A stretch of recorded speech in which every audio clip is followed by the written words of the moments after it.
Hey, it's Sean, founder of StartupFreedom.com. And today's on for an interview, we're speaking with Mike Michalowicz, the toilet paper entrepreneur. Mike has been featured on MSNBC, The Wall Street Journal, Donnie Deutsch's Big Idea, he's a recurring guest on that popular show, and more mainstream media sources, because he's great at teaching people how to start businesses with no money. Mike has a ton of energy, you're really going to enjoy hearing him talk, and he has a lot of great wisdom to share because he's made millions off his businesses, he's failed businesses. I know you're going to love him. And I think a lot of people can relate to your story as well, because when you're in that tough time, when you have bills to pay, you don't have much income coming in, you talk about how to save costs and how to get marketing for free and how to get legal documents for free. Could you give some ideas about how people can generate some short-term cash? Not get rich quick money, but like some short-term income so that they can focus on growing their business? Yeah. So, well, two things. One thing I think is your psychology has to change. A lot of us, I went into, and I think a lot of us do, went into a defense mechanism.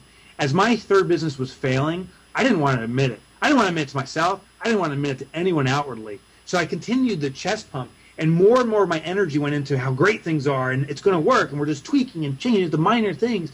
And the more I was trying to pound my chest, the less focus I put on the business. So I think the first step is, if your business isn't going the right way, is to acknowledge it to yourself, and it's okay to share it, because then the opportunities may present themselves. The other people on the outside may give you tips and ideas of how to get there. Don't, they say fake it till you make it. That can be a trap.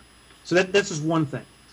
When it comes to getting the instant sales, right now you want to get a booster of sales, you first have to have something that's working. You have to have some consumers that have bought it.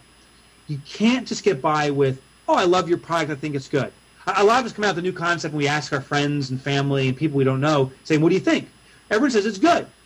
That doesn't mean shit.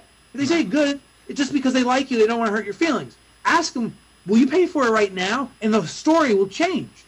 People speak with their wallets. So you have to first get some purchase under your belt. You have to make sure people are buying it. Then once you have a niche that's working just a little bit, even if you're only making a few dollars, to get an instant burst of sales, you got to use behavioral techniques. You've got to change the psychology of buying. One of the classic techniques is limiting the availability of something. When there is very little of something to consume, we see more of it. When the shrimp bowl's put out at a party and it's first put out, people are kind of picking at it. As the shrimp bowl starts depleting, people start eating it real fast. They don't eat the last one because it's socially awkward, but they eat real fast toward the end. Well, the same thing happens in our business. If I say, I got a book, it's an awesome book, buy it anytime you want, anywhere you can get it, and you can buy it today, you can buy it 6 years from now, whenever you want, it's going to be there for you. People aren't forced into the immediate decision, and therefore, I don't know when they're going to buy it.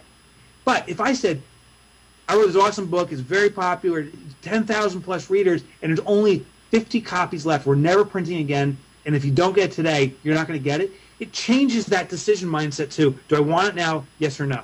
And it will put people that are on the fence, it'll make them do it. People that are going to do it anyway will do it today.